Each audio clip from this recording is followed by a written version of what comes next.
Assalamualaikum warahmatullahi wabarakatuh. Alhamdulillah, nahmaduhu wa nasta'inu wa nastaghfir wa na'udzu billahi min sururi anfusina wa min sayyiati a'malina. Man yahdihillahu fala mudilla lahu wa man yudlilhu fala hadiya lahu. Asyhadu an la ilaha illallah wahdahu la syarika lahu wa asyhadu anna nabiyyana Muhammadan abduhu wa rasuluh man la nabiyya ba'da. Allahumma shalli wa sallim wa barik ala hadzal nabil karim wa ala alihi wa ashabihi man tabi'ahu bi ihsanin ila yaumil qiyamah. Amma ba'd, ya hadirin jamaah Jumat rahimakumullah, inni usikum wa nafsi bittaqwallah, ittaqullaha haqqa tuqatih wa la tamutunna illa wa antum muslimun. Wa qala Allah ta'ala fi kitabihil karim, a'udzu billahi as-sami'il alim minasy syaithanir rajim min hamdihi wa nafthihi wa nafsihi. Bismillahirrahmanirrahim. Wasta'inu bis sabri was salah wa innaha lakabiratun illa 'alal khashi'in alladzina yazunnuna annahum mulaqu rabbihim wa annahum ilaihi raji'un. Sidang Jumat yang dirahmati Allah, mari kita senantiasa bersyukur kepada Allah atas limpahan rahmat, taufik dan hidayahnya. Kita bisa melaksanakan segala aktivitas kita, baik yang sifatnya hablum minan nas dalam tugas sehari-hari dan juga aktivitas hablum minallah dengan melaksanakan ibadah Jum'ah pada siang hari ini. Salawat dan salam kiranya Allah sampaikan kepada Rasulullah Muhammad sallallahu alaihi wasallam dengan melapaskan Allahumma salli wa sallim wa barik alaih.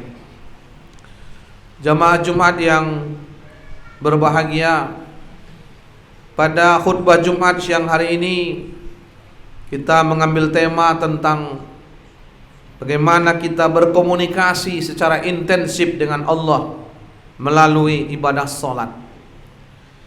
Jamaah Jumat yang dirahmati Allah, sebagaimana kita lihat sejarah bagaimana salat diwajibkan, diperintahkan oleh Allah Subhanahu wa taala dalam peristiwa yang sering disebut dengan peristiwa Isra Mi'raj, di mana salat ini memang langsung diperintahkan Allah, langsung dijemput oleh Rasul melalui peristiwa yang luar biasa, fenomenal, yang kita yakini sebagaimana dalam surah Al-Isra itu. Peristiwa itu juga bisa kita lihat dalam Quran surah An-Nazmi, bagaimana Allah menjelaskan tentang jarak yang begitu dekat, bahkan sebusur panah inda sidratil muntaha. Jamaah Jumat yang dirahmati Allah, maka kalau kita perhatikan dalam hadis disebutkan oleh Rasul, as-salatul mi'rajul mu'minin, salat itu mi'raj orang beriman, artinya begitu dekat diangkat derajat kita dengan Allah di sisi Allah melalui salat. Lalu jamaah sekalian yang dirahmati Allah, ini satu bentuk bahwa bagaimana kita ini melihat Rasul begitu intensifnya, begitu dekatnya komunikasi Rasulullah dengan Allah Subhanahu wa taala. Ini satu hal yang perlu kita perhatikan. Maka Nabi mengatakan salat itu mi'raj, artinya kita menuju langit. Mi'raj, begitu dekatnya kita dengan Allah melalui perintah salat tadi. Sidang jamaah Jumat yang dirahmati Allah, di sisi lain bahkan Allah mengingatkan kita dalam surah Al-Baqarah yang khatib bacakan tadi, bagaimana Allah mengatakan wasta'inu bis sabri was salah. Jadikan sabar sebagai penolongmu, jadikan salat sebagai penolongmu. Wasta'inu bis sabri was salah wa innaha lakabiratun illa 'alal khashiin. Itu berat kecuali bagi orang yang khusyuk. Nah, bentuk yang khusyuk inilah bentuk kita berkomunikasi sangat intensif dengan Allah. Kita fokus, kita sungguh-sungguh, sehingga memang sholat itu diawali dengan takbir Allahu Akbar. Artinya begitu dekatnya kita kepada Allah, melangit. Kita jadikan semuanya kecil, jabatan, pangkat, harta, kedudukan, apapun itu. Hanya Allah yang maha tinggi, hanya Allah yang maha besar. Yang lain semuanya kecil. Maka ini jamaah sekalian akan mengantarkan kehusukan kepada kita. Itu makanya dalam meraih komunikasi intensif melalui sholat itu, jamaah sekalian yang dirahmati Allah, ada beberapa kiat-kiat yang harus kita bangun. Pertama adalah bagaimana kita melakukan ada yang namanya hudurul qalbi, menghadirkan hati dengan Allah Subhanahu wa taala. Jadi jangan berpecah belah pikiran kita, terutama dunia ini sangat kecil sekali. Ibarat air di lautan yang luas. Kalau kita perhatikan, kita celupkan jari, maka air yang di jari itulah dunia. Sedangkan yang tersisa di lautan banyak itulah akhirat yang maha luas, nikmat yang akan diberikan oleh Allah. Karena itu kita hadirkan hati kita. Yang kedua jamaah sekalian, untuk mencapai itu tadi, ada perasaan al-haya, malu kita apabila melakukan dosa. Apakah itu dosa-dosa besar terutama, termasuk dosa kecil. Karena jangan disepelekan, yang kecil juga lama-lama jadi besar. Yang ketiga, bagaimana kita, ini yang disebut dengan ta'zim, kagumnya kita dengan Allah, kebesaran Allah. Kita ini sangat kecil sekali, sangat dhaif. Maka jamaah sekalian, kalau kita merasa kita saat ini besar, kalau kita sekarang ini di Medan Baru ini besar, kalau Medan ini kecil, kalau kita tinggal di Medan ini kecil, di Sumatera Utara yang luas, Sumatera Utara ini kecil dengan Sumatera yang luas, Sumatera ini kecil dengan Indonesia yang luas, Indonesia ini kecil dibandingkan dengan Asia Tenggara yang luas, Asia Tenggara juga kecil dibandingkan Asia, Asia juga kecil dibandingkan dunia ini ternyata juga kecil kalau dihubungkan dengan planet-planet lain, dengan berbagai galaksi yang lain, sangat titik kita ini. Maka karena itu, dengan demikian kita haibah, kita ta'zim kepada Allah Subhanahu wa taala, akan mengantarkan kehusukan, berkomunikasi intensif dengan Allah Subhanahu wa taala. Itu makanya Allah mengatakan as-sholatu li zikri. Jadi salat itu untuk mengingatku, berzikir kepadaku. Itu artinya dekat dengan Allah Subhanahu wa taala. Maka jangan harapkan ada orang yang dekat dengan Allah, tetapi salat pun dia tidak mau, mengerjakan perintah Allah dia tidak mau. Bagaimana mungkin dia akan dekat dengan Allah? Maka Allah mengingatkan kita dalam Al-Quran surah Al-Baqarah pada ayat yang ke-186, wa idza sa'alaka ibadi anni fa inni qarib. Apabila hambaku bertanya di mana aku dekat. Bahkan di Quran dikatakan lebih dekat dari urat leher kita, dari urat nadi kita. Allah sangat dekat. Itu makanya orang yang mengakui dan yakin Allah dekat, dia muraqabah, dia merasa diawasi oleh Allah. Jadi tidak perlu, kalau dulu ada namanya pengawasan malaikat, ada pengawasan malaikat, itu lebih hebat. Di mana-mana dia merasa muraqabah, diawasi Allah, malu berbuat dosa, sehingga dengan demikian akan mengantarkan kehusukan kepada dia. Fa inni qarib, aku dekat. Allah sangat dekat. Ujibu da'watad da'i idza da'ani. Aku kabulkan doa orang yang berdoa kepadaku. Dengan syarat apa? Falyastajibuli, dia penuhi perintahku, wal yu'minu bi, dan beriman kepadaku, la'allahum yarshudun. Inilah orang-orang yang benar dalam memahami bagaimana dekatnya Allah. Maka sholat itulah mengantarkan kita berkomunikasi sangat dekat dengan Allah. As-sholatu li zikri. Sholat itu dalam rangka mengingat, berzikir dengan dekat kepada Allah Subhanahu wa ta'ala. Sidang jamaah Jumat yang dirahmati Allah, itu makanya saking hebatnya perintah sholat ini, sampai-sampai Rasulullah mengatakan sholat ini yang pertama dihisab hari kiamat. Siapa yang baik sholatnya, baik seluruh amalnya. Siapa yang rusak sholatnya, rusak seluruh amalnya. Yang kedua jamaah sekalian, sholat ini miftahul jannah. Ini kuncinya surga. Bagaimana kalau kita ingin masuk ke rumah, kalau tidak ada kuncinya bagaimana masuk? Bagaimana kita mau masuk ke mobil tak ada kuncinya? Bagaimana mungkin kita jalan? Bagaimana mungkin kita masuk surga sedangkan kuncinya kita tidak punya? Yang ketiga, sholat itu miftahud doa. kunci dalam berdoa. Jangan banyak-banyak kali doanya, sholat pun tidak. Bagaimana mungkin? Kenapa jamaah sekalian? Karena memang dengan sholat itu Allah katakan iyyaka na'budu wa iyyaka nasta'in. Sembah Allah, baru kami bermohon kepada Allah. Jadi beribadah dulu, taati Allah dulu, baru meminta. Ini kebanyakan meminta. Sama dengan misalnya seorang karyawan, seorang pegawai, atau seorang meminta aja, tapi taat pun tidak, patuh pun tidak. Bagaimana orang memberikan? Tapi kalau seorang yang dia taat, patuh, loyal, dengan baik, amanah, tanggung jawab, jangankan diminta, dia akan diberikan pegawai teladan, dia diberikan dosen terbaik, jangan-jangan dia diberikan hadiah, berangkat umroh dan sebagainya. Itu makanya dalam konsep manajemen itu ada yang disebut dengan reward dan punishment. Orang-orang yang berprestasi diberikan penghargaan, orang-orang yang dia tidak loyal, dia tidak patuh, dia tidak mengerjakan kerja, diberikan punishment, sanksi, mulai sanksi ringan sampai berat, sampai pemberhentian, resign dan sebagainya. Sebenarnya itulah konsep pahala dan dosa. Itulah sebenarnya konsep Allah yang disebut dengan surga dan neraka. Itu reward dan punishment. Nah jamaah sekalian yang dirahmati Allah, maka sholat itu adalah untuk berdoa. Sarana kita kunci dalam berdoa. Kemudian yang paling penting, bagaimana hebatnya sholat ini dalam berkomunikasi dengan Allah.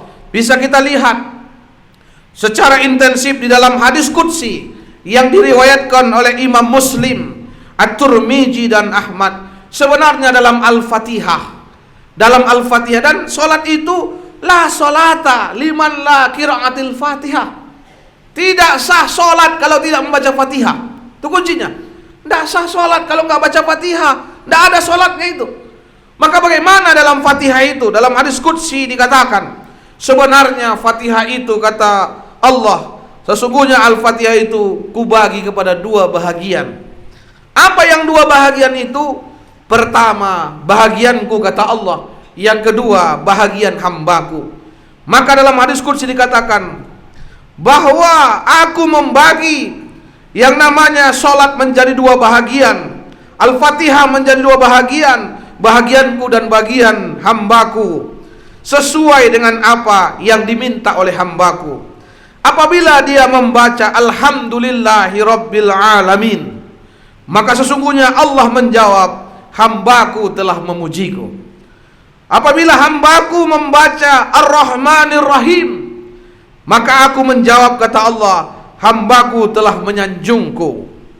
Kemudian apabila ia membaca Ar-Rahmanir Rahim, maka sesungguhnya Allah menjawab, hambaku telah memuji, telah menyanjungku. Apabila hambaku membaca Malik Yaumiddin, maka Allah menjawab, hambaku telah memuliakanku. Dan pada kali lain Allah berkata, hambaku telah menyerahkan segala urusan baginya kepadaku. Kemudian apabila ia membaca iyyaka na'budu wa iyyaka nasta'in, maka Allah menjawab, ini perjanjian antara aku dengan hambaku, dan aku mengabulkan apa yang diminta oleh hambaku.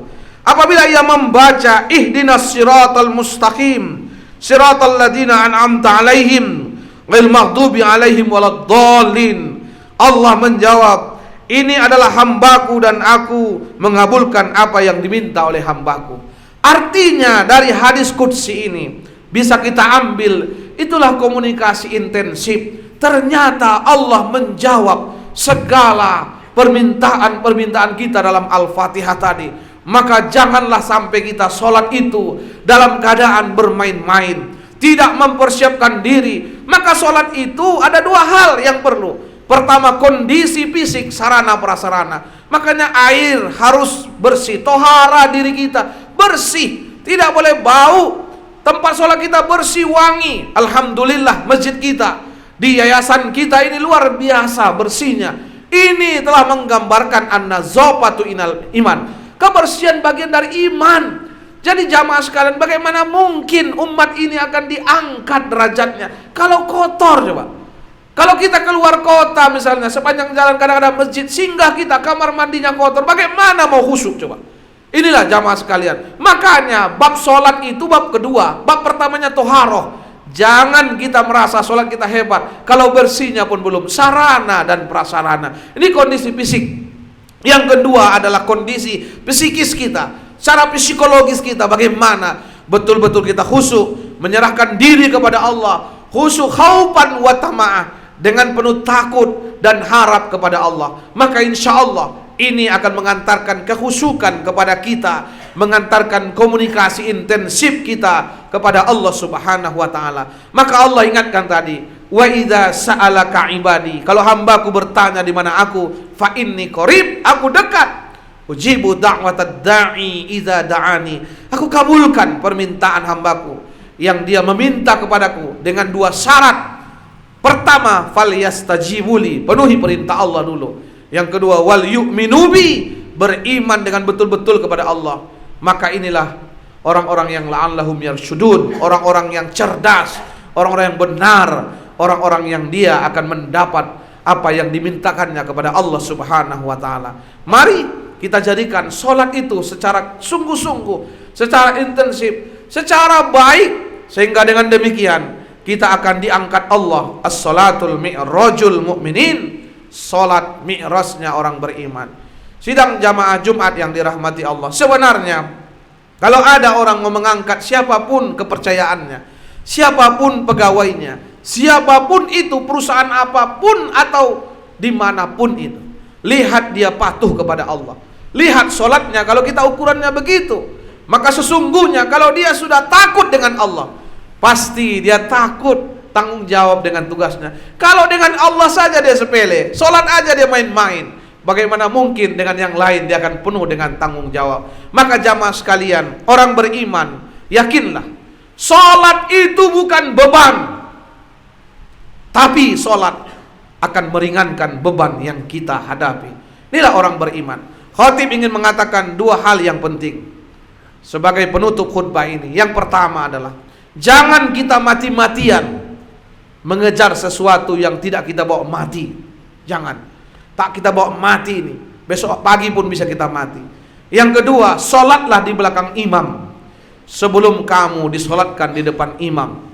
Kalau ada yang mau disolatkan di depan imam, ayo nanti habis Jumat kita solatkan. Tak ada yang mau, kita tak berani, maka solatlah kita di belakang imam. Itulah orang-orang yang beriman. Kalau mau mencari orang Islam, carilah dia pada waktu sholat Idul Fitri, Idul Adha. Cari dia banyak. Tapi kalau mau cari seorang mukmin sejati, carilah dia di saf-saf sholat berjamaah. Apalagi dia bisa subuh berjamaah. Disitulah orang-orang beriman itu. Disitulah komunikasi intensif dengan Allah Subhanahu wa ta'ala. Mudah-mudahan khutbah ini menjadi pencerahan, dan mudah-mudahan nanti di akhirat kita semua dimasukkan Allah ke dalam surganya. Karena ketika dihisab, sholat kita sudah baik, sehingga seluruh amal kita juga dianggap baik. Dan kemudian Allah mengatakan, salamun alaikum tibtum fadkhuluha khalidin, selamat atas kamu, masuklah ke dalam surga Allah. Dan Allah katakan, kamu kekal di dalamnya selama-lamanya. InsyaAllah mudah-mudahan semua jamaah Jumat ini adalah ahli-ahli surganya Allah kelak di akhirat. Amin, amin ya rabbal alamin. Fatabiru ya ulil albab la'allakum turhamun.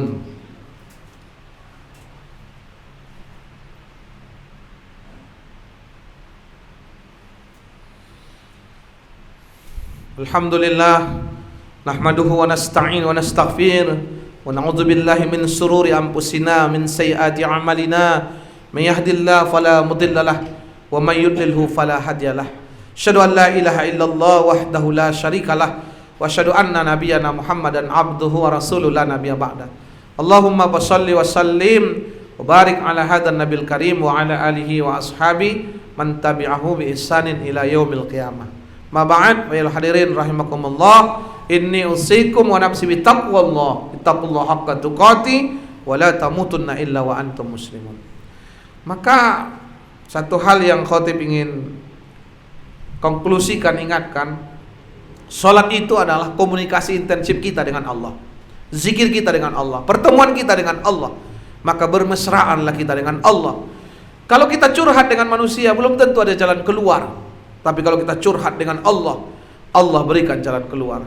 Kalau kita curhat dengan manusia, belum tentu ditutupnya apa aib kita. Tapi kalau dengan Allah, maka insya Allah Aib kita ditutup oleh Allah, diangkatkan Allah derajat kita.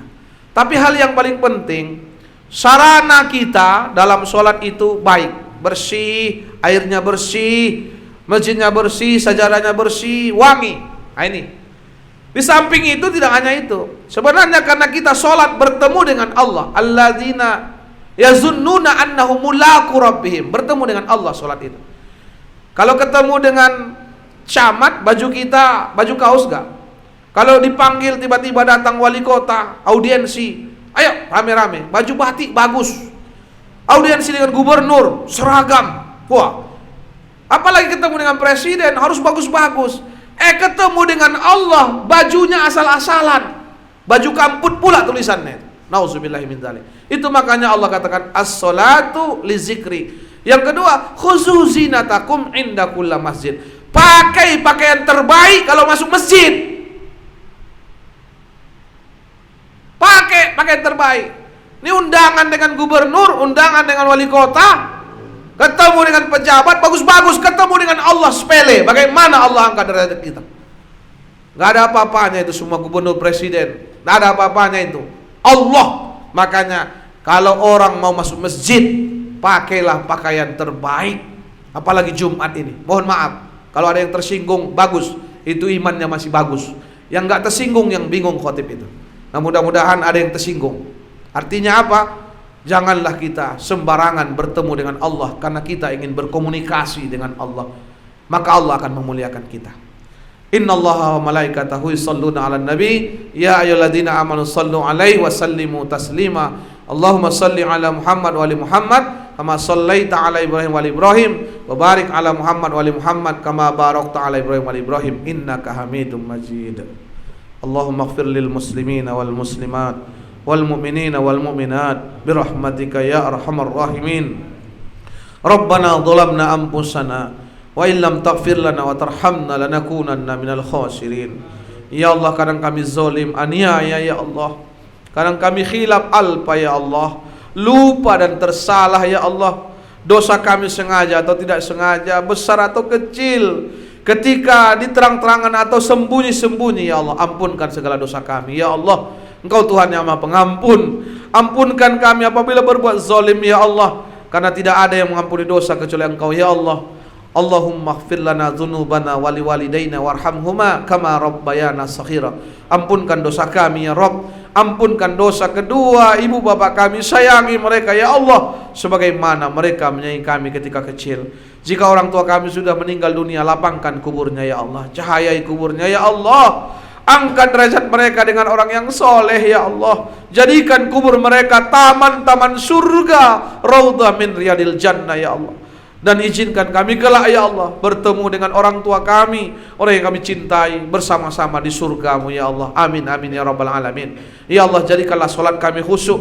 Jadikanlah solat kami betul-betul kami berkomunikasi dengan baik denganmu ya Allah, sebagai sarana zikir kami ya Allah. Dan angkat derajat kami dengan solat kami ya Allah. Rabbana atina fid dunya hasanah, fil akhirati hasanah, wa qina adzaban nar. Walhamdulillahi rabbil alamin. Ibadallah, innallaha ya'murukum bil 'adli wal ihsan wa itaizil qurba wa yanha 'anil fahsya wal munkar wal baghi ya'idukum la'allakum tadhakkarun. Fazkurul 'azim yadhkurkum washkuru 'ala ni'amihi yazidkum wa la dzikrullahi akbar. Aqimis shalah.